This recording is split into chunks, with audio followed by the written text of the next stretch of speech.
Hello fellow engineering students. Do you know this man? Or maybe this man? Chances are, you'll have to take a few of their classes later on. But we're Group 8, and we're here to help you out.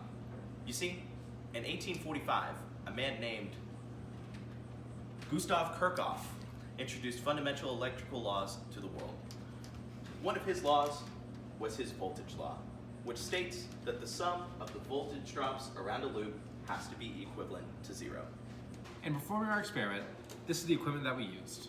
First, we used a multimeter in order to measure voltage drop. For power supplies, we use an Arduino Nano and a 9-volt battery for varying voltage sources. We do all of our circuit construction on a breadboard. In our circuits, we use resistors, which we are able to change which one we're using in order to affect the voltage. And then we also use LEDs as constant voltage drops. Here you can see the experiments we ran. The first one we did was to simply test with varying voltage with one power supply and one resistor.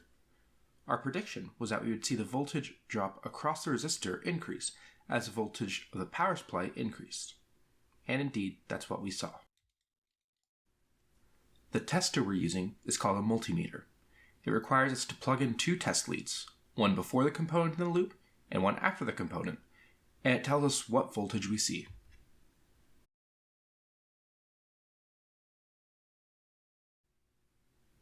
This is our second test, with the power source and 2 resistors in series.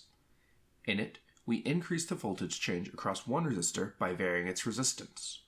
Our prediction was that, as we did, the voltage change in the other resistor would decrease in magnitude, so that they always have the same total voltage drop. Once again, that's what we see.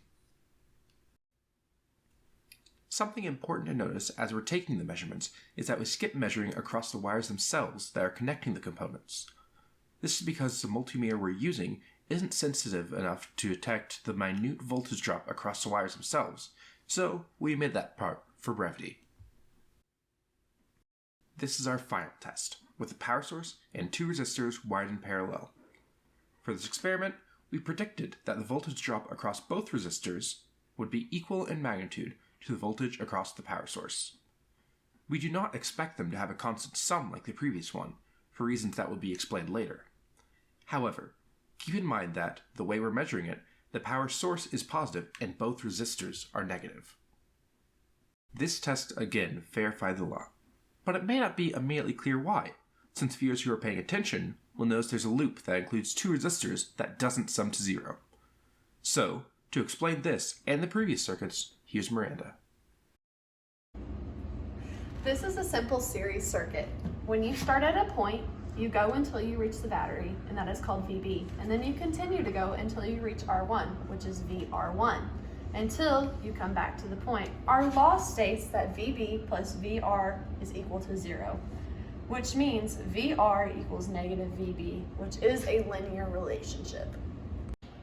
This is a 2 resistor series circuit. Following the same processes as we did in the simple series circuit, we find that VB plus VR1 plus VR2 is equal to 0. R2 is the dependent variable and R1 is the independent variable, while VB is a constant as shown here in this linear relationship. This is a parallel circuit. We have 3 loops. This is loop 1, this is loop 2, and this is loop 3. These 2 are very supported by our data. However, this one appears to not be supported by our data, but because we measure one of the resistors opposite, it is supported by our data. Oh, didn't see you there, just working on my circuits project. So I bet you're wondering, why did we just teach you about Kirchhoff's voltage law? And it's not just because we had to for this class, but because it's applicable to everything we use day to day. Your cell phone, your computer, things that you wouldn't even think of. So in doing our experiment, there's a couple of things that we have to take into account.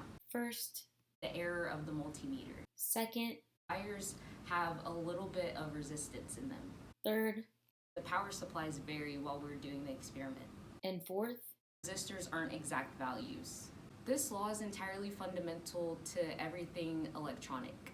Without the law, we wouldn't have the framework to dream about things such as computers or light bulbs. Ultimately, without Gustav Kirchhoff, the world would be left in the dark.